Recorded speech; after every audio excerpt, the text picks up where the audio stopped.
नमस्कृत्य नरं चैव नरोत्तमं देवीं सरस्वतीं व्यासं ततो जयमुदीरयेत् मूकं करोति वाचालं पङ्गुं लङ्घयते गिरिं यत्कृपातमहं वन्दे परमानन्दमाधवं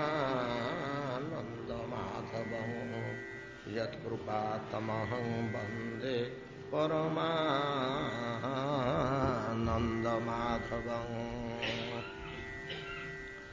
त्वाष्ट्रस्य जन्म निधनं पुत्रयोश्च द्वितेर्द्विजा दैत्येश्वरस्य चरितं प्रह्लादस्य महात्मनः मन्वन्तरानुकथनं गजेन्द्रस्य विमोक्षणम् मन्वन्तरावताराश्च विष्णोर्हयशिरादयः कौर्मं माच्छं नारसिंहं वामनं च जगतपतिः क्षीरोदमथनं तद्वत् अमृतार्थे दिवौकसां।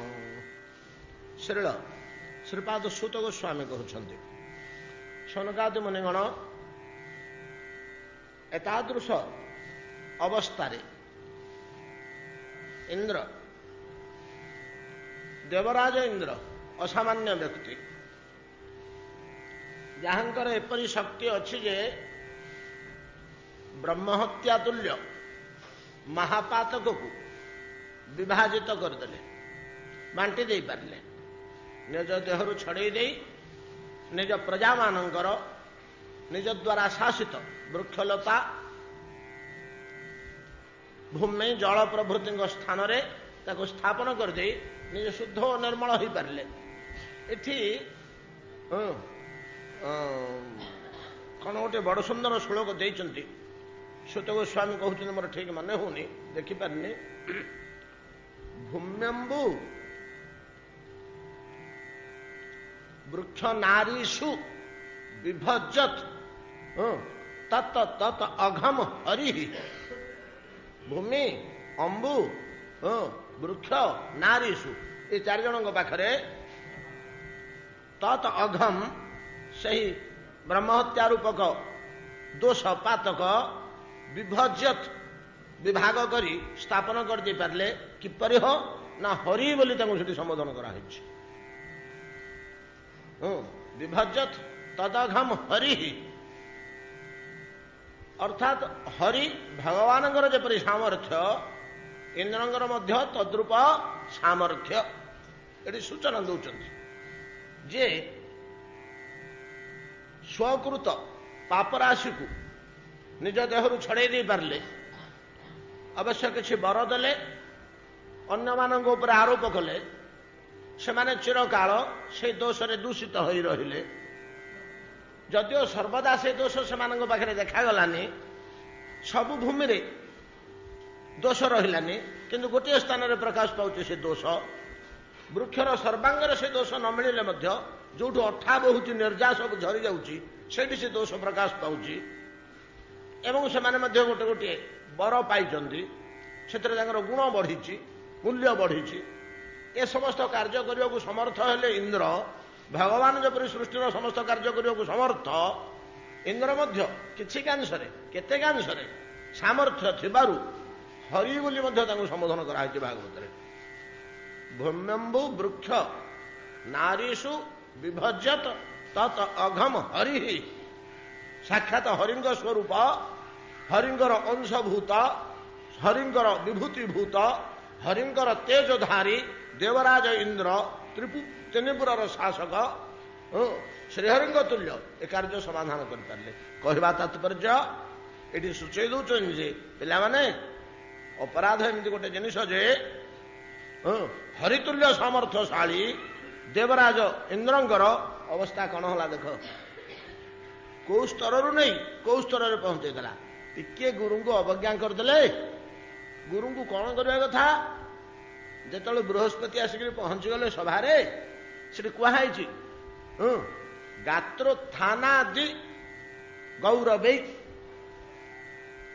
जमी क्लास को सार पलि आसिले आम छिड़ा हो पड़ुचे गात्रोत्थान संभाषण ସ୍ୱାଗତ ଏବଂ କୁଶଳ ଜିଜ୍ଞାସା ଏଗୁଡ଼ାକ ତ ଗଣି 3-4ଟା ରହିଛି। ଆଉ ଜଣେ ବନ୍ଧୁ ଜଣେ ଗୌରବାନ୍ୱିତ ବ୍ୟକ୍ତି ଆସିଲେ ଆମକୁ ଏତକ ପଚାରିବ ଗାତ୍ରୋତ୍ଥାନ ଯିଏ ଆମର ପୂଜ୍ୟ ଆମେ ବସିଥିବା ଜାଗାରୁ ଠିଆ ହେଇପଡ଼ିବ କହିବ ଗାତ୍ରୋତ୍ଥାନ। ସ୍ୱାଗତ ଆସିଲେ ଆସନ୍ତୁ ଆସନ୍ତୁ ବଡ଼ ଆନନ୍ଦର କଥା ଆପଣ ଆସି ପହଞ୍ଚିଲେ ସ୍ୱାଗତ।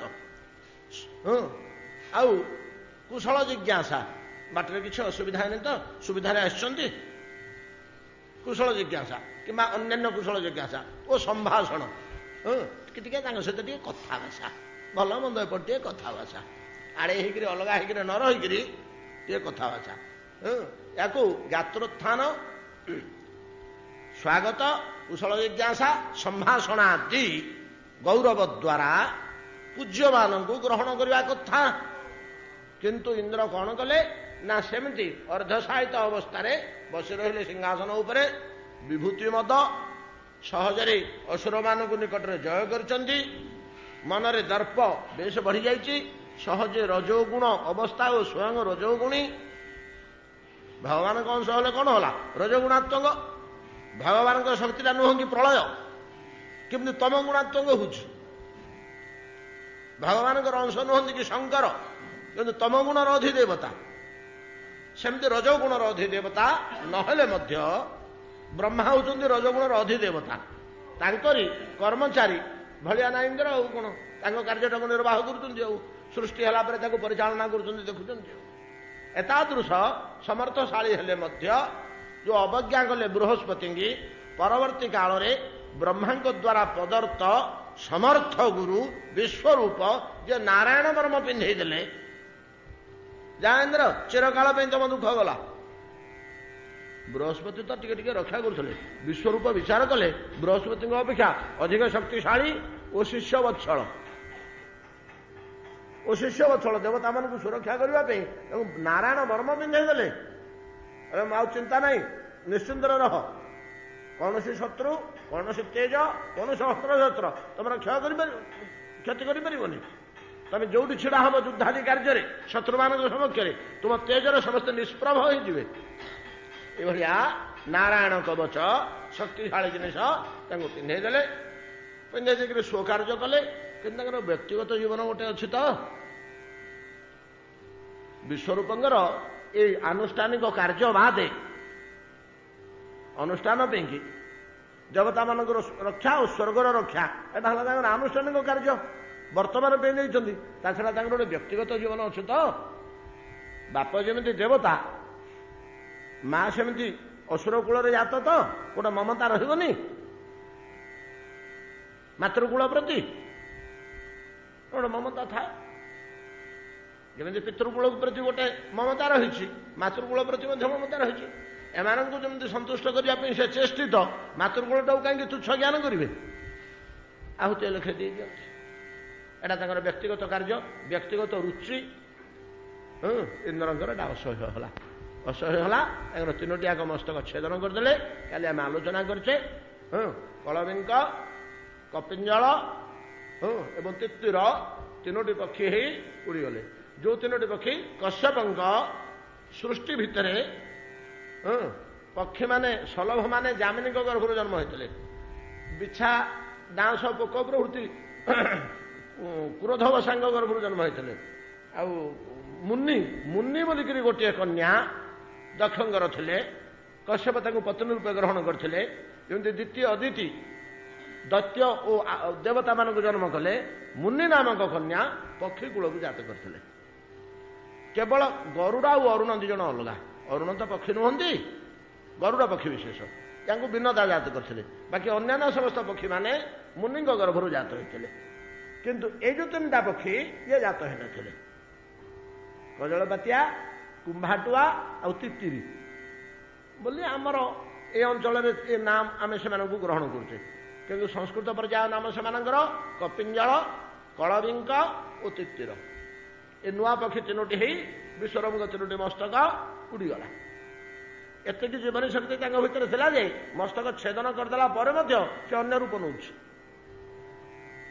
ଏଭଳିଆ ୟାଦ୍ୱାରା ବିଶ୍ୱରୂପଙ୍କର ଶକ୍ତିମତ୍ତା ପ୍ରାଣବତ୍ତା ସୂଚଉଛନ୍ତି गला से घटना वर्तमान इंद्र ये प्रकार अवस्था दोषमुक्त हो रही ये घटना ये गोटे अन्य घटना ये शुणु जिज्ञासा संशोधित चित्रकेतु बोल जड़े राजा थे चित्रकेतु बोली जड़े राजा थे से राजा जपरी धार्मिक सेपरी वेदपरायण विज्ञ जेते विद्या सब रही आम विद्या विषय बेसी आलोचना करवानी आम पुरी रे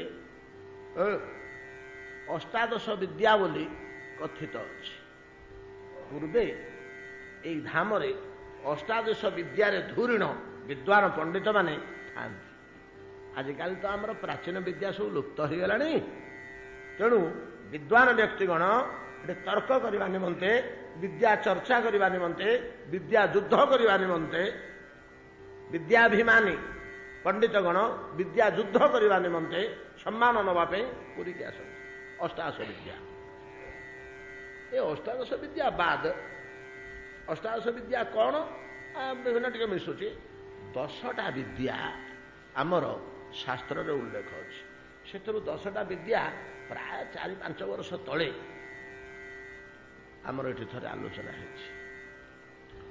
10 विद्या कह जाए उद्गीत विद्या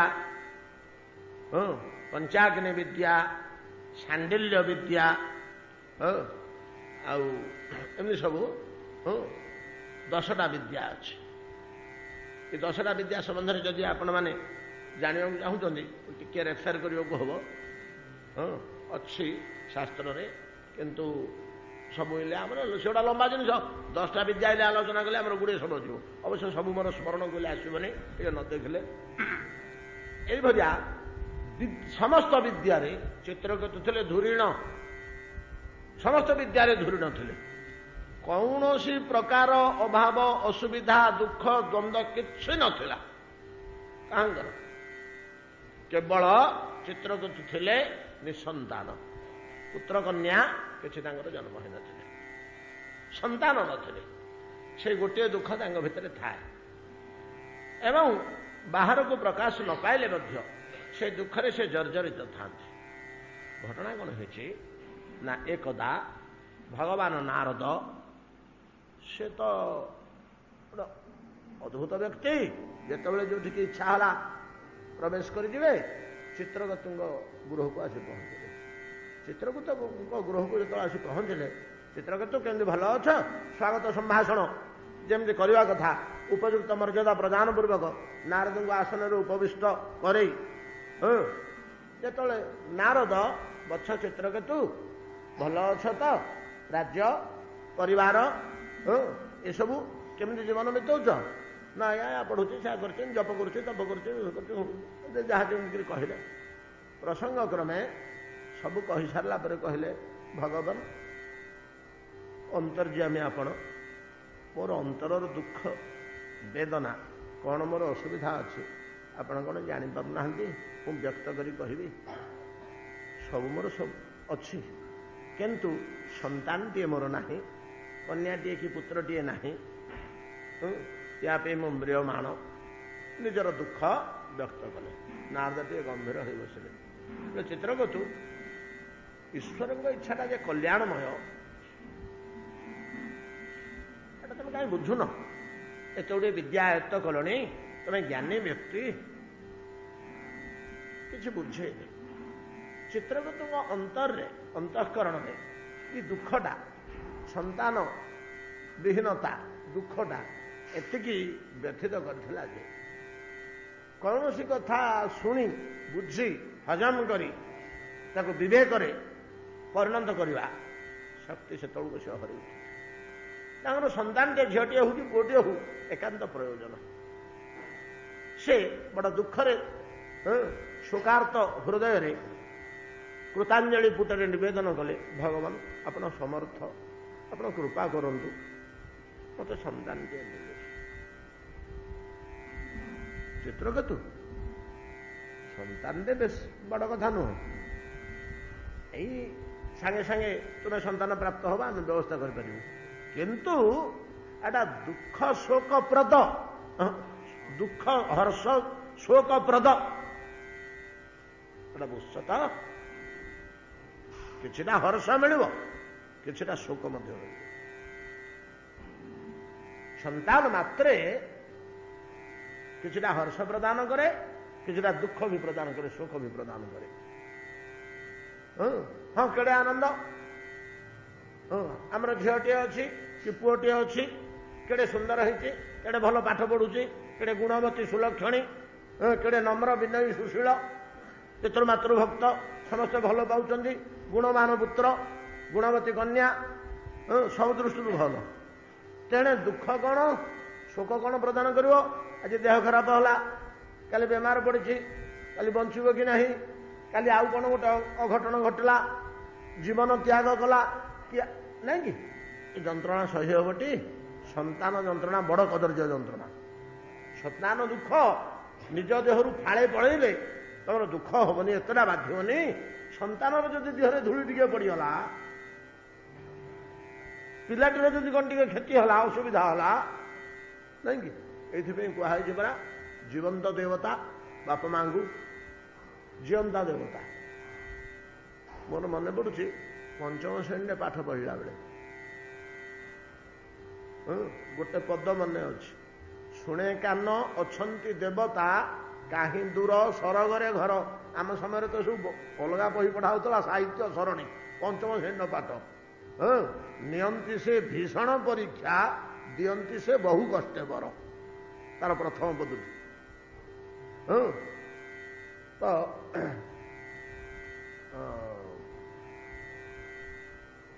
ତାର ହେଡିଂଟା ବୋଧେ ସେଇ କବିତାର, ଗୀତର, ପଦ୍ୟ, ଗୀତ ତ ନୁହଁ ପଦ୍ୟ, ସାହିତ୍ୟଟା ତ ଗଦ୍ୟ ପଦ୍ୟ, ପିତା ମାତା ହେଡିଂଟା, ତାର ପ୍ରଥମ ପଦଟି ହେଲା ଶୁଣେ କାନ ଅଛନ୍ତି ଦେବତା, କାହିଁ ଦୂର ସରଗରେ ଘର, ନିଅନ୍ତି ସେ ଭୀଷଣ ପରୀକ୍ଷା, ବହୁ କଷ୍ଟେ ଦିଅନ୍ତି ସେ ବର।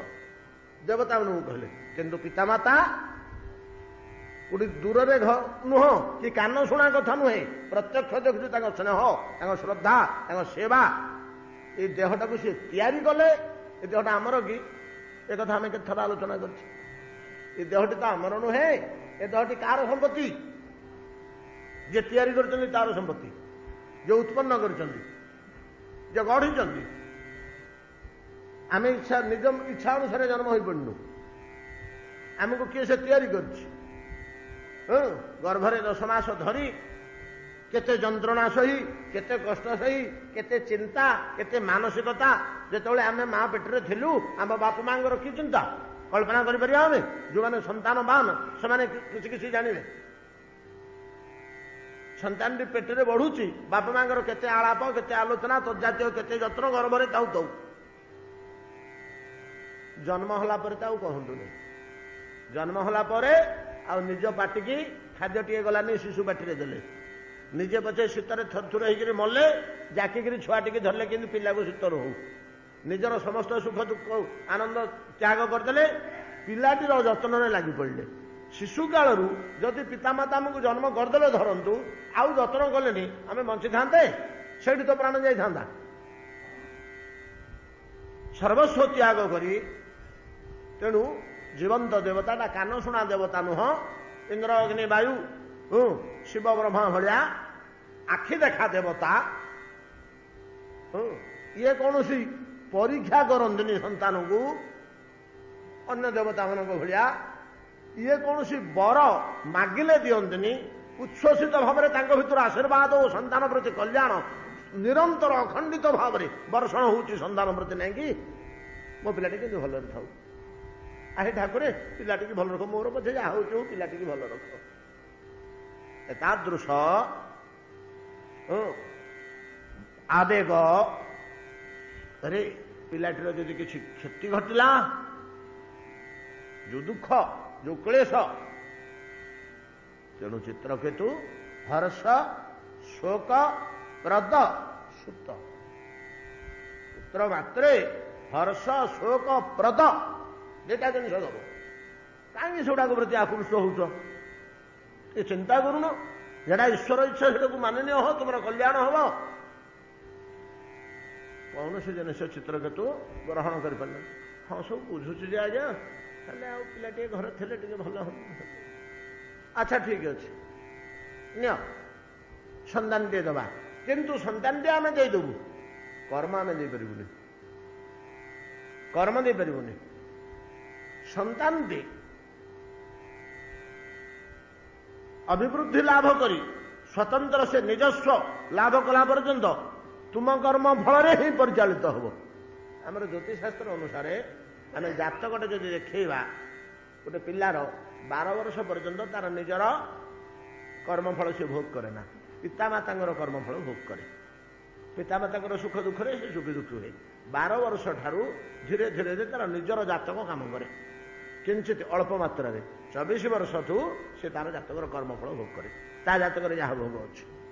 କେତେକ ଜ୍ୟୋତିର୍ବିଜ୍ଞାନୀଙ୍କର ଜ୍ୟୋତିର୍ବିଦ୍ୱାନଙ୍କର ଏଇ ମତ। ତେଣୁ 5, 7, 8 ବର୍ଷର ପିଲାଙ୍କର ଜାତକ ଦେଖେଇଲେ ତାର ଫଳାଫଳ ପାଇଁ ଜ୍ୟୋତିଷମାନେ ଦେଖନ୍ତିନି, ଭଲ ଭଲ ଜ୍ୟୋତିଷମାନେ ଦେଖନ୍ତିନି। ଆଉ ଏଇଟା ତମ କର୍ମଫଳ ସେ ଭୋଗ କରୁଛି, ତାର ଜାତକର କ୍ରିୟା ଆରମ୍ଭ ହେଇନି, 12 ବର୍ଷରେ ଆରମ୍ଭ ହବ ଟିକେ ଟିକେ ଟିକେ, 24 ବର୍ଷଠୁ ତମର ଅଲଗା ତାର ଅଲଗା, ତା କର୍ମଫଳ ସିଏ ଭୋଗ କରିବ।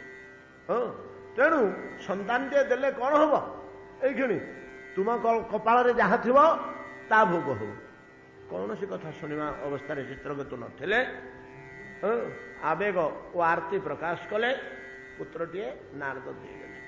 ଆଚ୍ଛା ଠିକ ଅଛି, କିଛି ଚିନ୍ତା ନାହିଁ, ତମର ପୁତ୍ରଟିଏ ଜାତ ହବ, ଯାଅ ସନ୍ତାନଟିଏ ଜାତ ହବ। ନାରଦ ଚାଲିଗଲେ। ନାରଦଙ୍କ ବାକ୍ୟ ତ ଏପଟ ସେପଟ ହବନି। ରାଜା ଚିତ୍ରକେତୁଙ୍କର ଜାତ ହେଲା ଗୋଟିଏ ପୁତ୍ର ସନ୍ତାନ। କିଛି କାଳ ପରେ ପରମାନନ୍ଦ ମହାମହୋତ୍ସବ, ରାଜ୍ୟରେ ଯେମିତି ପ୍ରଜାମାନେ ସେମିତି ରାଜା, ସେମିତି ରାଜା ଅନ୍ତଃପୁରବାସୀ ସମସ୍ତେ ଆମ ରାଜାଙ୍କର ପୁତ୍ର ଜାତ ହେଇଛି, ଆମ ରାଜାଙ୍କର ପୁତ୍ର ଜାତ ହେଇଛି। ଯୁବ ଭାବଟି ଥିଲା ସେଠି ପୂରଣ ହେଇଗଲା, ସନ୍ତାନଟିଏ ନଥିଲା, ବର୍ତ୍ତମାନ ସନ୍ତାନଟିଏ ମିଳିଗଲା। ମହାଆନନ୍ଦରେ କେତେ ଯତ୍ନ, କେତେ ସେ ପୁଅ ମଧ୍ୟ ଚନ୍ଦ୍ରକଳା ଭଳିଆ ଅଭିବୃଦ୍ଧି ଲାଭ କଲା। ଦିନକର ମା କହିଲେ ଦାସୀକି, ପୁତ୍ର ନିଦ୍ରାରେ ସାଇତ ଅଛିଲ ଦାସୀ, ଦୀର୍ଘ ସମୟ ହେଲାଣି, ପେଟରେ ଅନ୍ନ ନାହିଁ ତାର, ଗଲୁ ଉଠେଇ ଆଣିମୁ ଭୋଜନ କରିବା ନିମନ୍ତେ। ଦାସୀ ଗଲା, ଭାଗବତରେ ଯାହା ବର୍ଣ୍ଣନା ଅଛି। ଦାସୀ ଗଲା ବେଳକୁ ଦେଖିଲା ପଲ୍ୟଙ୍କରେ ପୁତ୍ର ଶୟନ କରିଛି ଗାଢ ନିଦ୍ରାରେ। ଯାଇ ଡାକିଲା, ପୁତ୍ର ପୁତ୍ର ଉଠ, ରାଜପୁତ୍ର ଜନନୀ ଡାକୁଛନ୍ତି, ଭୋଜନ କରିବ ଚାଲ। ଡାକିଲା, ଯେତେ ଡାକିଲା ପୁତ୍ର କିଛି ଉତ୍ତର ଦେଲାନି କି ଉଠିଲାନି। ଦାସୀ ଟିକେ ବ୍ୟତିବ୍ୟସ୍ତ ହେଇକିରି ଆସି କହିଲା, ମା ପୁତ୍ରକୁ ବହୁତ ଡାକିଲି, ଶୁଣୁନି, ଉଠୁନି, ଆଖି ଖୋଲିକିରି ଚାହୁଁନି, କାହିଁକି କଣ ହେଇଛି? ମା ଦୌଡ଼ିଗଲେ, ମା ହୃଦୟ ତ ଦୌଡ଼ିଗଲେ। ଦୌଡ଼ି ଯାଇକିରି ଦେଖନ୍ତି ଯେ ପୁତ୍ର ଶୋଇଛି, ଯେତେ ଡାକିଲେ ମଧ୍ୟ ଶୁଣିଲାନି, ପୁତ୍ରର ଦେହରେ ପ୍ରାଣ ନାହିଁ, ଜୀବନ ନାହିଁ।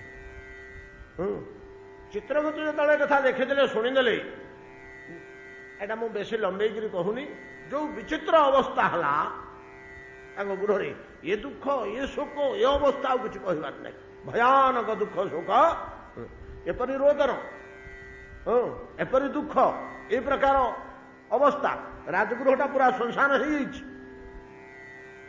ନାରଦ ଜାଣିପାରିଲେ, ନାରଦ ଜାଣିପାରିଲେ ଚିତ୍ରକେତୁଙ୍କ ପ୍ରତି ବୋଧହୁଏ ତାଙ୍କ ଅନ୍ତରରେ ଗୋଟେ ଶ୍ରଦ୍ଧା ଥିଲା, ସ୍ନେହ ଥିଲା। ଆସିଲେ, ହେଲେ ଚିତ୍ରକେତୁକୁ ମୁଁ ତ ଏକଲା ସମ୍ଭାଳି ପାରିବିନି, ହେଲେ ସେ ଯୋଉ ଅବସ୍ଥାରେ ଅଛି ଏ ଦୁଃଖରେ, ମୁଁ କହିଥିଲି ହର୍ଷ ଶୋକ ପ୍ରଦ ସୁତ, ଆଜି ପର୍ଯ୍ୟନ୍ତ ହର୍ଷ ଦଉଥିଲା, ବର୍ତ୍ତମାନ ଶୋକ ଦେଇଛି ପୁତ୍ର। ଚିତ୍ରକେତୁର ଅବସ୍ଥା ଯାହା, ତାର ପରିବାରର ଅବସ୍ଥା ଯାହା, ତାକୁ ମୁଁ ଏକଲା ସମ୍ଭାଳି ପାରିବିନି ତ। ଅଙ୍ଗିରା ଋଷିଙ୍କୁ କହିଲେ, ଭାଇ ଟିକେ ଚାଲ ତ ଯିବା। କୁଆଡ଼େ ଯିବା? ତମ ସାଥିରେ ପଡ଼ିଲେ କୋଉଠି କଣ ବିପଦ ହବ ତାର ଠିକଣା ନାହିଁ, ତମେ ଠେଲି ଦେଇକିରି ପଳେଇ ଆସିବ, ତ କୌଶଳୀ ଲୋକ ଖସିଯିବ, ଆମକୁ ବିପଦରେ ପକେଇଦବ। ନାଇଁ, ସେମିତି କିଛି ନାହିଁ, ଏଇ ପ୍ରକାର ଗୋଟେ ଘଟଣା ଘଟିଛି, ଟିକେ ତାଙ୍କୁ ସାନ୍ତ୍ୱନା ଦେବା। କହିଲେ ଅଙ୍ଗିରା ଆଉ ଇଏ 2 ଜଣ ଯାକ ଆସିଲେ। ଠିକ ଘର ଭିତରେ ପଶିଗଲା ବେଳକୁ ତାଙ୍କ ପରିବାର ତ ଏମିତି ହେଇଛି। ଚିତ୍ରକେତୁ ଆସି ଲମ୍ବ ହେଇ ପାଦଳ, ଆଜ୍ଞା ସବୁ ସର୍ବସ୍ୱ ଗଲା, ସର୍ବସ୍ୱ ଏପରି ଭାଙ୍ଗି ପଡ଼ିଛନ୍ତି ଦୁଃଖରେ। ଅଙ୍ଗିରା କିଛି ଉପଦେଶ ଦେଲେ, ନାରଦ କିଛି ଉପଦେଶ ଦେଲେ। ଚିତ୍ରକେତୁଙ୍କର ଦୁଃଖକୁ, ଶୋକକୁ କିଛି ମାତ୍ର କାମ କଲାନି ଏମାନଙ୍କର ଧର୍ମ ଉପଦେଶ। ଏଡ଼େ ଏଡ଼େ ଋଷିମାନଙ୍କର ଉପଦେଶ बड़ दुखटे होगले महात्मा महापुरुष साधु सन्थ पाखे जा बस पड़े टे से एपरी चारि कथा कहीदेवे जे दुखटारू 12 कि 14 लाघव करदे। यहाँ हूँ साधुंर साधुता ये जिनटा जहाँ पाखे आपण मैंने पाइबे साधु बोली भावे गोटे बड़ दुखरे आम भांगी पड़चे किसी असुविधा हो जाऊँगी साधु मानकर शक्ति अच्छी बाणी किसी तेज अच्छी जे गुड़ाक सब पुराण मानक पाइबा दशरथ चलीगले राम बण को जाइए आप देखिए रामायण वशिष्ठ आसिले नाना प्रकार इतिहास पुराण कथा कही समस्त दुखरू बारण धोईदे समस्त भांगी पड़ते किंतु यही शक्ति अंगिरा और नारदंगर चित्रगत पाखे किसी कम कलानी से एते पुत्र आतुर थिले ओ पुत्र वियोग एत म्रियमाण हो गले कि कम कला शेष को नारद कहले बोले भाई आप ये कम करनी सांगे सांगे कहले ये बसिक अरे राजपुत्र शून्यरू छात तलु सुभेला आज्ञा प्रणाम आज्ञा अरे तू कौन चली गलु रे कहीं कौन है कि आज्ञा मोर तो जीवा कथा किसी असुविधा नहीं तो मुझे अकर्तव्य किसी करनी मोर कर्तव्य मुझे करुच्ची आज्ञा मोर जीवा कथा थिला तो मो जीवा कथा एठी 4 दिन रहा कथा मुझे तो तापर मुझे जाऊँ नहीं से कथा नहीं तू काम तू ठीक कर बापा तो पिता अवस्था देखिलु कौन हो देखिपनु हाँ पिता अवस्था ना सांघातिक तू राजा ही था सिंहासन में बस था राजकार्य कर किरीट कुंडल मुकुट पिंधि था पिता देखी था केते आशा रखी केते चेषा यत्न करते सी जाते चतुर्था समय बानप्रस्थ कर हरिभजन करते सब उल्ट पाल्ट कर तू कौन पलैलु एमती तो पिता अवस्था अवस्था होना टिके अंत पिता मुह को चाहत तोर किसी कर्तव्य अच्छी तो पिता प्रति हाँ जे आज्ञा को पिता आज्ञा को पिता एत मूढ़ किसी बुझुना को पिता ना तोर केतटा पिता कि आज्ञा किए मुआउ तो से हिसाब रखनी मुझे थर जन्म ग्रहण करी पिता लाभ कर को पिता कथा कहते तू कौन केते थर जन्म ना हाँ एटा तो स्वाभाविक तो समस्ते समस्ते बारंबार देह ग्रहण करती देह त्याग करती प्रत्येक देह ग्रहण काल में गोटे पिता निर्दिष्ट है देह त्याग काल में से पिता संबंध कटि जाए पुनर्बार देह लाभ कले नूतन पिता आसती एमती पिता माल लंबिंट को पिता कथा नाई रे ये निकट में यही देहरे जो चित्रकेतु नामक राजा तोर पिता थे ना हाँ कहीं से तो विद्वान लोक से तो जाना शुणा लोक चित्रकेतु असामान्य राजा अनेक शास्त्र अनेक ज्ञान तांगर अच्छी से कहीं म्रियमाण से कौन किसी बुझुना ना रे मोह गोटे अलग जिनस जिते बुद्धि थाऊ ज्ञान थाऊ विवेक थाऊ जीव जति मोहयुक्त हो गला कौन सी द्रव्य प्रति कौन सी व्यक्ति प्रति कौन सी परिस्थिति परिवेश प्रति ताले मूढ़ हो तार सब बुद्धि ज्ञान विवेक लोप हो जाए गोटे द्रव्य प्रति जदि मोह पड़ी आसला गोटे व्यक्ति प्रति जदि मोह पड़ी आसला धन संपत्ति प्रति जदि मोह पड़ी आसला पुत्र कन्या प्रति जदि मोह पड़ी आसला कि भोग विलास प्रति जदि मोह मोह आसवा दरकार मोह गोटे मारात्मक जिनिस मोह गोटे मारात्मक जिनिस किसी बुद्धि ज्ञान काम करिवनी तो पितार पुत्र मोह आसी जाइथला से मोहटा को से अतिक्रम कर पारुनी अच्छा अच्छा मु कौन कर तोर कौन ये करवा कथा तू कहूनु तो पिता कथा तू बुझु जहाँ तो तते से जन्म करता 2 दिन तो ते क्षीर टिके पियाई काखी कोड़ी गेल कर तोर किसी कर्तव्य नहीं कि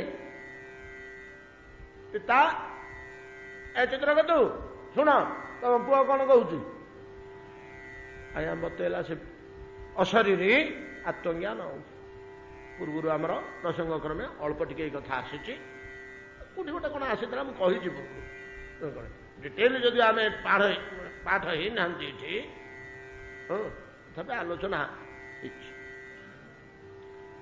ସେ ପୁଅ ଏମିତି ଆତ୍ମଜ୍ଞାନ ବତେଇଲା, ଆତ୍ମା କଣ, ଶରୀର କଣ, ଜନ୍ମ କଣ, ଏଗୁଡାକ ଏପରି ଶିକ୍ଷା ସେ ଦେଲା।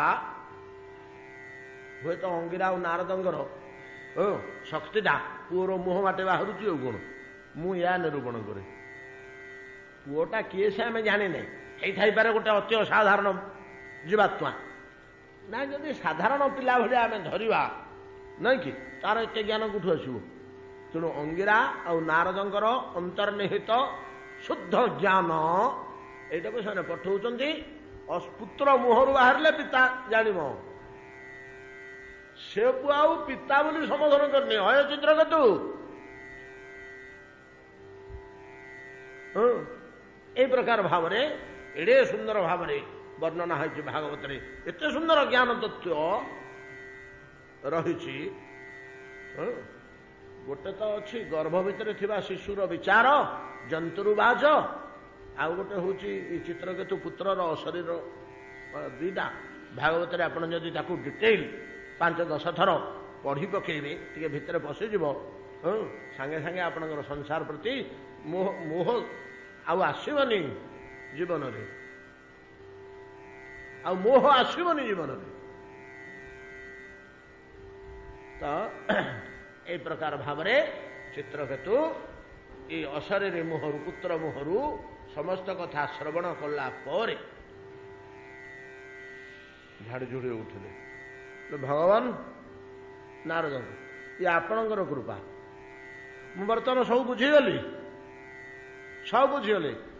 ଆରେ ଅଶରୀରୀ, ତୁ ଏଠି ବାନ୍ଧି ହେଇ ରହନା, ତୋର ପୀଡ଼ା ହବ, ତୁ ତୋ ରାସ୍ତାରେ ପଳେଇ ଯା। ମୁଁ ଯେପରି ମୋ ଜୀବନ ପଥରେ ଚାଲିଛି, ତୋ ଜୀବନ ପଥରେ ତୁ ଯା।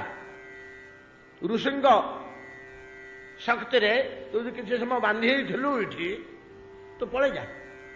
ବନ୍ଧନ ଯନ୍ତ୍ରଣା ଭଲ ନାହିଁ, ତୋ ପଥରେ ତୁ ଯା, ଯୁଆଡ଼େ ଯିବା କଥା। ପାଦ ତଳେ ପ୍ରଣାମ କଲା ଚିତ୍ରକେତୁ, ପ୍ରଣାମ କଲେ। ଅଙ୍ଗିରା ଆଉ ନାରଦଙ୍କର ବୋଲେ ଆଜ୍ଞା ଆଉ ମୋର କିଛି ଅସୁବିଧା ନାହିଁ। ଯେମିତି ଅର୍ଜୁନ ଗୀତା ଶୁଣିଲା ପରେ କହିଲେ, ନଷ୍ଟ ମୋହ ଶ୍ରୁତି ଲବ୍ଧ୍ୱା ତ୍ୱତ୍ପ୍ରସାଦାନ ମୟାଚ୍ୟୁତ ସ୍ଥିତୋସ୍ମି ଗତ ସନ୍ଦେହ କରିଷ୍ୟେ ବଚନଂ ତବ। ନାଇଁ କି, ଗୀତା ଶୁଣି ସାରିକିରି କଣ କହିଲେ ଅର୍ଜୁନ ଭଗବାନଙ୍କୁ? ବୋଲେ ପ୍ରଭୁ ତ୍ୱତ୍ପ୍ରସାଦାତ୍, ହେ ଅଚ୍ୟୁତ, ଆପଣଙ୍କ ପ୍ରସାଦାତ କୃପାରୁ, ଆପଣଙ୍କ ପ୍ରସାଦରୁ ନଷ୍ଟ ମୋହ, ମୋ ଭିତରେ ପଶିଥିବା ମୋହ ବର୍ତ୍ତମାନ ନଷ୍ଟ ହେଇଯାଇଛି। ନଷ୍ଟ ମୋହ। ଶ୍ରୁତିର ଲବ୍ଧ୍ୱା, ମୁଁ କିଏ, ମୋର କଣ କର୍ତ୍ତବ୍ୟ, ମୁଁ କୋଉଠୁ ଆସିଛି, ମୁଁ କୁଆଡେ ଯିବି, ମୋର ଗତି କଣ, ଏ ଯୋଉ ବିସ୍ମୃତ ହେଇଯାଇଥିଲି, ଭୁଲି ଯାଇଥିଲି, ଶ୍ରୁତିର ଲବ୍ଧ୍ୱା। ମୁଁ ବର୍ତ୍ତମାନ ମୋର ପୂର୍ବ ଶ୍ରୁତି ଫେରି ପାଇଛି। ଜୀବାତ୍ମାର ଯାହା ଶୁଦ୍ଧ ବୁଦ୍ଧ ନିତ୍ୟ ମୁକ୍ତ ଜୀବକଣାର, ଜୀବାତ୍ମାର ଯାହା ଶ୍ରୁତି ନାଇଁ କି, ଯାହା ନିଜତ୍ୱ ନିଜସ୍ୱ, ସେ ବର୍ତ୍ତମାନ ମୋର ଫେରି ଆସିଛି। ନଷ୍ଟ ମୋହ ଶ୍ରୁତି ଲବ୍ଧ୍ୱା ତତ୍ପ୍ରସାଦାନ ମୟାଚ୍ୟୁତ ସ୍ଥିତୋସ୍ମି ଗତ ସନ୍ଦେହ। ବର୍ତ୍ତମାନ ମୋର କୌଣସି କଥାରେ ଆଉ ସନ୍ଦେହ ନାହିଁ ଆଜ୍ଞା। ମୁଁ ବେଶ ସ୍ଥିର ଅବସ୍ଥାରେ ଅଛି, ଶାନ୍ତ ଅବସ୍ଥାରେ ଅଛି, ଦୃଢ଼ ଅବସ୍ଥାରେ ଅଛି। ଏଟା ଆପଣଙ୍କ କୃପାରୁ ହେଲା ପ୍ରଭୁ। ଅଙ୍ଗିରା ନାରଦ ଆଶୀର୍ବାଦ କରିଦେଲେ। ଚିତ୍ର ବହୁତ କଥା ଆଉ ଭିତରେ ଅଛି ଯେ ତାକୁ ବର୍ଣ୍ଣନା କଲେ, ଆଲୋଚନା କଲେ ଆମର ଉପକାର ହୁଅନ୍ତା। ସମୟ ନାହିଁ, ଆମର ସମୟ ଗଡ଼ି ଯାଉଛି। ଭଲ ଜିନିଷ ପାଇବାକୁ ସମୟ କାହିଁ, ହେଲେ ମନ୍ଦ କଥା ହେଲେ ଆମର ତା ଭିତରେ 2-4 ଘଣ୍ଟା କଟିଯିବ ସେ ଚିନ୍ତାରେ, ସେଥିରେ ବହୁତ ସମୟ ଆମର ପଳଉଛି। କିନ୍ତୁ ଏସବୁ ଜିନିଷ ଯେ ଆତ୍ମକଲ୍ୟାଣ କାରକ, ତା ପାଇଁ ଆମର ସମୟ ସବୁବେଳେ ବଡ଼ ଅଭାବ। ଯାହା ହଉ ସେ 2 ଜଣ ବିଦାୟ ନେଇଗଲେ। ଚିତ୍ରକେତୁ ବଦଳିଗଲେ।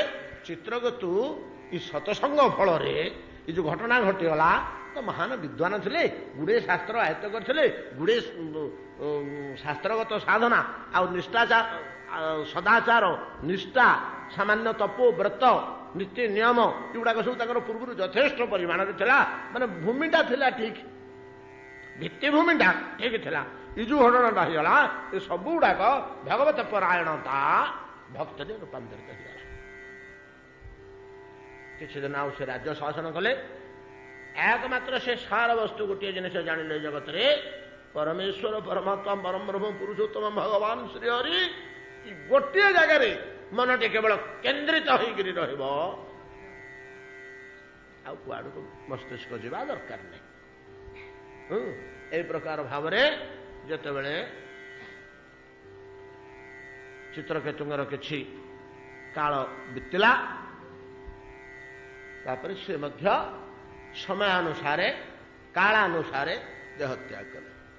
ଦେହତ୍ୟାଗ କରିବା ଫଳରେ এই ହରିଭକ୍ତି ପରାୟଣତା ଭାଗବତ ପରାୟଣତା ଏବଂ ଅନ୍ୟାନ୍ୟ ଏସବୁ ଯେଉଁ ରହିଲା କ'ଣ ବିଦ୍ୟା ଶକ୍ତି ଯେଉଁ ଥିଲା ୟାର ଫଳ ସ୍ୱରୂପ ଦେବଲୋକରେ ଦେବଜନୀରେ ଜନ୍ମ ହେଇ ବିଦ୍ୟାଧର ଗଣଙ୍କର ଅଧିପତି ରୂପେ ସ୍ୱର୍ଗରେ ସ୍ଥାପିତ ହେଲେ ଚିତ୍ରକେତୁ।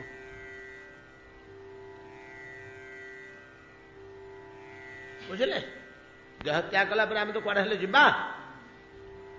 ନାରଦଙ୍କ ସହ ମିଶି ପୁତ୍ର ଶୋକ ପରେ ଜ୍ଞାନ ଲାଭ କଲା ପୂର୍ବରୁ ତାହାଙ୍କର ଯେତକ କର୍ମ ଥିଲା ସବୁଗୁଡ଼ାକ ପୁଣ୍ୟାତ୍ମକ ଥିଲା, ସକାମ ଥିଲା। ସ୍ୱର୍ଗକୁ ସେଇ ସାଧନା ଗୁଡ଼ାକ ତାଙ୍କୁ ସ୍ୱର୍ଗକୁ ନେଲା। ଏଣେ ଭଗବତ ପରାୟଣତା ଭକ୍ତିରେ ସେଗୁଡ଼ାକ ରୂପାନ୍ତରିତ ହୋଇଯାଇଛି। ତାଙ୍କର ଆଚରଣ ଆଉ ଭାବନା ଚିନ୍ତାଧାରା ବେଶ ଉତ୍କୃଷ୍ଟ ରହିଲା, କିନ୍ତୁ କର୍ମର ଫଳ ତ କୁଆଡ଼େ ଯିବ ନାହିଁ ନା। ଆରେ ଧ୍ରୁବ, ହଁ ତୁ ମତେ ପାଇଲୁ, ମୁଁ ଡାକୁଛି ଆ ବୋଲିକିରି ଯାଉନୁ ମୋ ସାଥିରେ, ଆଉ ଯାହା 36,000 ତୋର ହର୍ଷ ବାକି ଅଛି ଭୋଗ କରିଦେ। ଜୀବନ ମୁକ୍ତ କହିଲେ କ'ଣ? ମୁକ୍ତି ଲାଭ କରିଥିବା ବ୍ୟକ୍ତିମାନେ ମଧ୍ୟ ଏଇ ମୁହୂର୍ତ୍ତରେ ଜଣେ ବ୍ୟକ୍ତି ମୁକ୍ତି ଲାଭ କଲେ, କିନ୍ତୁ କିଛି କର୍ମଫଳ ବାକି ରହିଯାଇଛି। ସେତକ ଭୋଗ କରି ସାରିଲା ପରେ ସେ ନିର୍ବାଣ ପ୍ରାପ୍ତ ହେବେ ନା। ଆଉ ସେଇ ପିରିୟଡଟାକୁ ଜୀବନ ମୁକ୍ତ ଅବସ୍ଥା କୁହାଯାଏ। ଆଉ ମୁକ୍ତ ହୋଇଯାଇଛି ଲୋକଟା, କିନ୍ତୁ କର୍ମଫଳ ଭୋଗ କରୁଛି। ଆପଣ ପାତଞ୍ଜଳ ଯୋଗରେ ଏଇଟା ଭଲ ସୁନ୍ଦର ଭାବରେ ପାଇବେ। ସେ ବତା ହେଇଛି ବଡ଼ ସୁନ୍ଦର। ଯାହା ହଉ ଆମର ସମୟ ନାହିଁ ଆଲୋଚନା, ବହୁତ ଜିନିଷ ରହୁଛି ଆ ସେଥିରେ ଆନୁଷଙ୍ଗିକ। ଚିତ୍ରକେତୁ ସ୍ୱର୍ଗରେ ସବୁ ଯେଉଁ ସ୍ୱର୍ଗୀୟ ଜୀବମାନେ ଅଛନ୍ତି, ଚାରଣ, ଗୁହ୍ୟକ, ବିଦ୍ୟାଧର, କେମ୍ପୁରୁଷ, ଅପ୍ସରସ, ଗନ୍ଧର୍ବ, ନାଇଁ କି ଏଗୁଡ଼ାକ ୟାଙ୍କ ଗର୍ଭରୁ ଜାତ ହୋଇଛନ୍ତି। ଆମେ ଦେଖିନଥିଲେ କି ଏଗୁଡ଼ାକ ସବୁ ଜଣେ କଶ୍ୟପ ପତ୍ନୀ ଜାତ କରିଛନ୍ତି, ଗନ୍ଧର୍ବ, ଅପ୍ସରାଦି। ଶରମାଙ୍କ ଗର୍ଭରୁ ଏମାନେ ସମସ୍ତେ ଜାତ ହୋଇଛନ୍ତି। ତ ଏ ଭିତରେ ବିଦ୍ୟାଧର ବୋଲି ଗୋଟେ ଜାତି ଅଛି। ବିଦ୍ୟାଧର ବୋଲି ଗୋଟେ ଜାତି ଅଛି।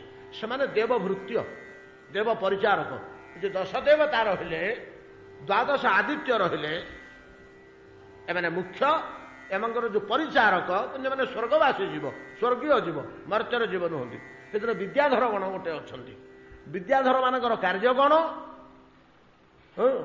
ଅବଶ୍ୟ ଦେବତାମାନଙ୍କର ପରିଚାର କାର୍ଯ୍ୟ କରିବା ବିଦ୍ୟାଧର ମାନଙ୍କର କାର୍ଯ୍ୟ। ଦୂତ, ଅନ୍ୟାନ୍ୟ ସେବା, ବହୁତ ଗୁଡ଼ାଏ କାର୍ଯ୍ୟ ସେ କରନ୍ତି।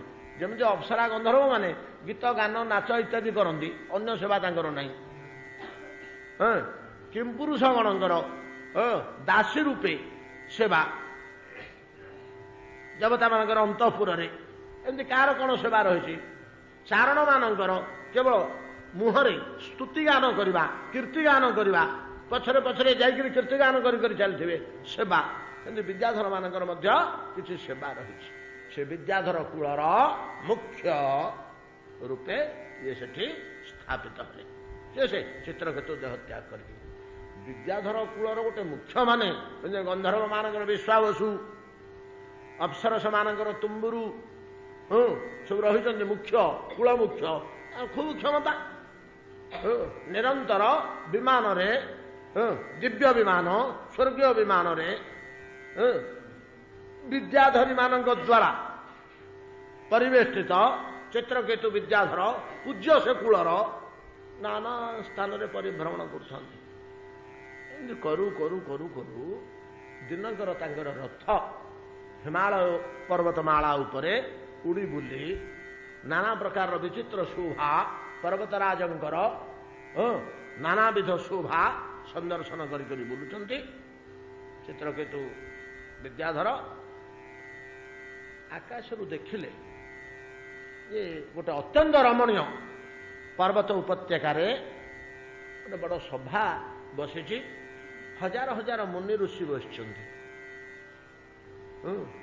ରଥ ଟିକେ, ସେଟା ତ ଇଚ୍ଛାମୟ ରଥ, ସ୍ୱର୍ଗୀୟ ରଥ ଗୁଡାକ ଇଚ୍ଛାମୟ ରଥ, ତାକୁ ଚଳେଇବା ଦରକାର ନାହିଁ କି ତାର ଷ୍ଟିୟରିଂ ନାହିଁ ମୋଡ଼ିବା ପାଇଁ। ଇଚ୍ଛା କଲେ ସିଆଡ଼କୁ ଯିବ। ସେ ଇଚ୍ଛା କଲେ ଟିକେ ତଳକୁ ଖସିଲା, ଯୋଉଠି ସଭା ବସିଛି ଚାହିଁଲେ ଓହୋ ଆରେ ଏଇଟା କୈଳାସରେ, ଏଇଟା କୈଳାସ ଭୂମି। କୈଳାସର ପାଦ ଦେଶରେ କୌଣସି ସୁନ୍ଦର ପାର୍ବତ୍ୟ ଉପତ୍ୟକାରେ ଭଗବାନ ଶଙ୍କର ବିରାଜମାନ କରିଛନ୍ତି। ଶହ ଶହ ଋଷି ବସି ଶୁଣୁଛନ୍ତି, ତାଙ୍କର ବାକ୍ୟ ଶୁଣୁଛନ୍ତି। କାନେଇଲେ ଟିକେ କଣ କହୁଛନ୍ତି? ଶଙ୍କର ବ୍ରହ୍ମଜ୍ଞାନ ଉପଦେଶ ଦଉଛନ୍ତି। ସଭା ଗୁରୁ ଗମ୍ଭୀର ବିଚିତ୍ର ଜ୍ଞାନ ଉପଦେଶ ପ୍ରଦାନ କରୁଛନ୍ତି ଶଙ୍କର। ଦିବ୍ୟ ଦିବ୍ୟ କଥା ସବୁ କହୁଛନ୍ତି। ମୁନି ଋଷିମାନେ ମନ କାନ ଦେଇ ଶୁଣୁଛନ୍ତି। ଆଉ ମିଳିବନି ରେ ସୁଯୋଗ, ଆଉ ସୁଯୋଗ ମିଳିବନି। ହରଙ୍କ ମୁହଁରୁ ଅପୂର୍ବ ବ୍ରହ୍ମ ସମ୍ବନ୍ଧୀୟ ବିବରଣୀ ପ୍ରକାଶ ପାଉଛି। ଶୁଣୁଛନ୍ତି ସମସ୍ତେ ତନ୍ମୟ ଅବସ୍ଥାରେ ଶୁଣୁଛନ୍ତି। ଲକ୍ଷ୍ୟ କଲେ ଚିତ୍ରକେତୁ ରଥରୁ ଆକାଶରୁ ଦେବୀ ଜଗଜ୍ଜନନୀ ଭଗବତୀ ଜଗତ ପ୍ରସବିନୀ ସ୍ୱୟଂ ବିଷ୍ଣୁ ଶକ୍ତି ନାଇଁ କି ଦୁର୍ଗା ବା ପାର୍ବତୀ ଭଗବାନ ରୁଦ୍ରଙ୍କର ବାମ ଜଘନରେ ଉପବେଶନ କରିଛନ୍ତି। ବାମ ଜଘରେ ବସିଛନ୍ତି। ଦକ୍ଷିଣ ହସ୍ତରେ ଶଙ୍କରଙ୍କ କଟିକି ଧରିଛନ୍ତି। ଶଙ୍କରଙ୍କ କାନ୍ଧ ଉପରେ ନିଜର ମସ୍ତକକୁ ଥୋଇ ଦେଇଛନ୍ତି, ଗାଲକୁ ଥୋଇ ଦେଇଛନ୍ତି। ଅତ୍ୟନ୍ତ ଆବେଗମୟ ପ୍ରାଣରେ ବସିଛନ୍ତି। ଏବଂ ଦେବୀଙ୍କ ମଧ୍ୟ ବାମ ହସ୍ତରେ ଭଗବାନ ଶଙ୍କର ଆଲିଙ୍ଗନ କରି ଧରିଛନ୍ତି। ଏ ପ୍ରକାର ଅବସ୍ଥାରେ ଶଙ୍କର ଅଛନ୍ତି। ଋଷିମାନେ ବସିକରି ଶୁଣୁଛନ୍ତି। ଦିବ୍ୟ ଔପନିଷଦୀୟ ବ୍ରହ୍ମଚର୍ଚ୍ଚା ଚାଲିଛି। ସମସ୍ତେ ଗୁରୁ ଗମ୍ଭୀର ଅବସ୍ଥା ଗୋଟିଏ ଅଛି। ଚିତ୍ରକୂଟ ଦେଖିଲେ ଉପରକୁ, ଚିତ୍ରକୂଟ ଦେଖିଲେ ତାଙ୍କୁ ଟିକେ କାହିଁ କ'ଣ ଖଟକା ଲାଗିଲା। ରଥ ଟିକେ ତଳକୁ ଓହ୍ଲେଇଲେ। ରଥରୁ ଓହ୍ଲେଇକିରି ଆସିଲେ, ଛିଡ଼ା ହେଲେ। ଆପଣ ପରା ଭଗବାନ ଶଙ୍କର ଶିବ, ଏ କି ନିର୍ଲଜ ଅବସ୍ଥା। ମୁହଁରେ ବ୍ରହ୍ମଜ୍ଞାନ, ଶରୀରରେ ତ ରମଣୀୟ ଆଲିଙ୍ଗନ। ଆପଣଙ୍କୁ ସଂକୋଚ ଲାଗୁନି, ଲଜ୍ଜା ଲାଗୁନି? କୋଟି କୋଟି ମୁନି ଋଷିଙ୍କ ଆଗରେ ଆପଣ ଜ୍ଞାନ ଶିକ୍ଷା ଦଉଛନ୍ତି ଏମିତି ଅବସ୍ଥାରେ ବସି।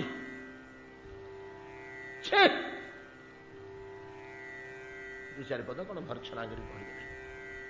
କାହିଁକି ଏଇଟା ବାହାରି ପଡ଼ିଲା? ସେଇ ବିଭୂତି ମଦ ଗୋଟେ ଯେତେ ଅଧିଷ୍ଠିତ ହେଇଗଲେ ବିଦ୍ୟାଧର ମାନଙ୍କର ମୁଖ୍ୟ ରୂପେ, ଗୋଟେ ବଡ ପଦବୀ ସ୍ୱର୍ଗରେ ଗୋଟେ ବଡ ପଦବୀ, ଗୋଟେ ଦଳର ମୁଖ୍ୟ ହିସାବରେ। ଆମର କେମିତି ପାର୍ଲିଆମେଣ୍ଟରେ ବିରୋଧୀ ଦଳର ଯିଏ ମୁଖ୍ୟ, ତାଙ୍କୁ ପ୍ରଧାନମନ୍ତ୍ରୀଙ୍କର ତୁଲ୍ୟ ସମ୍ମାନ ଦିଆ ହଉଛି ନା, ଏଟା ସବୁଠି ଅଛି ସେ ବ୍ୟବସ୍ଥା। ସେ ବିଭୂତି ମଦ କିଛି ସମୟ ପାଇଁ ବିଦ୍ୱାନ, ହରିଭଗତ, ଈଶ୍ୱର ଉପାସକ, ହିତାହିତ ଜ୍ଞାନ ସମ୍ପନ୍ନ, ପରମ ବିବେକୀ, ମୁନି ଋଷି ଶ୍ରେଣୀରୁ ଊର୍ଦ୍ଧ୍ୱରେ ଥିବା ବ୍ୟକ୍ତିଙ୍କୁ ବିଭୂତି ମଦ ଟିକେ ଟାଣି ଦେଇଛି ମୁହୂର୍ତ୍ତକ ପାଇଁ। କଣ ଗୋଟେ ବସିଯାଇଛି ମୁଣ୍ଡରେ? ଆଉ କଣ? ଯେତେବେଳେ ତାଚ୍ଛଲ୍ୟ କରି କହିଦେଲେ, ଭଗବାନ ଶଙ୍କର ତ ଆଜ୍ଞା ନିଶାଖୋର ଲୋକ, ସେ କଡା ନିଶା ହେଇଯାଇଥିଲା ବୋଧେ, ହସିଦେଲା। ଏ ଚିତ୍ରକେତୁ, ସତ କଥା। କିଏ ସେ? ଭଗବାନ ଶିବ। କିଛି ନାହିଁ, ନିର୍ବିକାର। ଏତେ ଗାଳି ଦେଲେ, ତାଚ୍ଛଲ୍ୟ କଲେ, ଏତେ ଲୋକ ଆଗରେ ବୁଝିଲେ। ଦେବୀ ପାର୍ବତୀ ସହ୍ୟ କରିପାରିଲେନି, ଧଡ଼ କରି ଛିଡ଼ା ହୋଇ ପଡ଼ିଲେ। କ୍ରୋଧ ଆରକ୍ତ ନେତ୍ରରେ କହିଲେ, ଦିବି ନା ସେ କି ସହିଷ୍ଣୁ ହେଲେ ଚିତ୍ରକେତୁ, ତମେ ବିଦ୍ୟାଧର ମାନଙ୍କର ଅଧିପତି ହେଲା ପରେ ତମର ଗର୍ବ ହେଇଯାଇଛି କି? ଏତିକି ମୁନି ଋଷି ବସିଛନ୍ତି। ଭଗବାନ ଶଙ୍କର ତ୍ରିନେତ୍ର, କାହା ଆଖିକି ଟିକେଟା ତ ଖରାପ ଦୁଶିଲାନି? ତମ ଆଖିକି କାହିଁ ଦୁଶିଲା? ତମ ଭିତରେ କିଛି ମନ୍ଦ ଜିନିଷ ଅଛି କି? ଏତିକି ମୁନି ଋଷି ବସିକରି ବ୍ରହ୍ମଚର୍ଚ୍ଚା ଶଙ୍କରଙ୍କର ଶୁଣୁଛନ୍ତି। କାହିଁ ଏପର୍ଯ୍ୟନ୍ତ କେହି ଦେଲେନି? ଶିବଙ୍କୁ ଉପଦେଶ ଦେଲ ଭଳିଆ ଲୋକ ତମେ ହେଇଗଲଣି, ନାଇଁ? ଶିବ ଭଗବାନ ଶଙ୍କର ଶ୍ରୀହରିଙ୍କର ଗୋଟେ ଅଂଶ ତମ ଭଳିଆ ଲୋକକୁ ବୁଝେଇବାକୁ ହବ? ତମେ କଣ ଅଜ୍ଞାନୀ? ତାଙ୍କର ଉପଦେଶ ତମେ ଉପଦେଶ ଦ୍ୱାରା ତାଙ୍କୁ ବୁଦ୍ଧି ବତେଇଲା ଭଳିଆ ଲୋକ କଲେଣି। ଏଇଟା ଭଲ ଦୁଶୁନି, ଏଇଟା କର। ସମ୍ଭାଳି ପାରିବ ତ? କଣ କରୁଛ ତମେ? ଗୋଟେ ଅଭିଶାପ ଦେଇଦେଲେ, ଯା ରାକ୍ଷସ ହେଇ ଜନ୍ମ ହୁଅ। ଏ ଅଭିଶାପ ଟିକେ ପାର୍ବତୀ ଯେତେବେଳେ ଏତିକି କହିଦେଲେ, ସେଠି ଶହ ଶହ ମୁନି ଋଷି ଅଛନ୍ତି ଶ୍ରୋତା ରୂପେ, ସମସ୍ତେ ଗଲେ ଯଥାର୍ଥ ଯଥାର୍ଥ। ଶିବଙ୍କୁ କଣ ଉପଦେଶ ଦବ ତମେ? କାର କଣ ଯୋଗ୍ୟତା ଅଛି? କାର କଣ ଅଧିକାର ଅଛି? କିଏ କଣ କରୁଛି? ଶିବଙ୍କୁ ଉପଦେଶ ଦବ? ଶିବଙ୍କୁ ତାଚ୍ଛଲ୍ୟ କରିବ? ଏଟା ଉଚିତ ହେଲାନି। ଚିତ୍ରକେତୁ, ତମେ ଜଣେ ମହାନ ବ୍ୟକ୍ତି, ତମର ସ୍ଥାନ ଅଛି ବିଶ୍ୱରେ, ତମେ ଶ୍ରୀହରିଙ୍କର ଭକ୍ତ ବୋଲି ତମର ସୁନାମ ଅଛି। ଏଟା ତମେ ଠିକ କାମ କଲନି ତ? ବୋଧହୁଏ ପ୍ରକୃତରେ ତମର ବିଭୂତି ମଦ। ମୁନି ଋଷି ମାନେ ମଧ୍ୟ ଏକଥା କହିଲେ ବୋଲେ କଣ ଅସୁବିଧା? ଆମେ ତ ବସିକି 5 ଘଣ୍ଟା 4 ଘଣ୍ଟା ଧରି ଯୋଉ ଜିନିଷ ଶୁଣୁଥିଲୁ, ତମେ ନଷ୍ଟ କରିଦେଲ। ଆଉ କଣ ଆମେ ପାଇବୁ? ପ୍ରଭୁ ଥିଲେ ଦିବ୍ୟ ଚେତନାରେ, କୋଉ ଲୋକରେ ତାଙ୍କର ମାନସିକତା ଥିଲା, କଣ ସେ ଚିନ୍ତା କରୁଥିଲେ? ଯୋଉ ବାକ୍ୟ ବାହାରୁଥିଲା ପାଟିରୁ, ଯୋଉ ଆବେଗ ଥିଲା, ଯୋଉ ଜ୍ଞାନ ଥିଲା, ସେ କଣ ଆଉ ସୁଲଭ ହବ, ମିଳିବ? ନଷ୍ଟ କରିଦେଲ ସବୁ। ୟା ପରେ ପାର୍ବତୀ ଅଭିଶାପ ଦେଲେ, ତୁମେ ରାକ୍ଷସ ହୁଅ।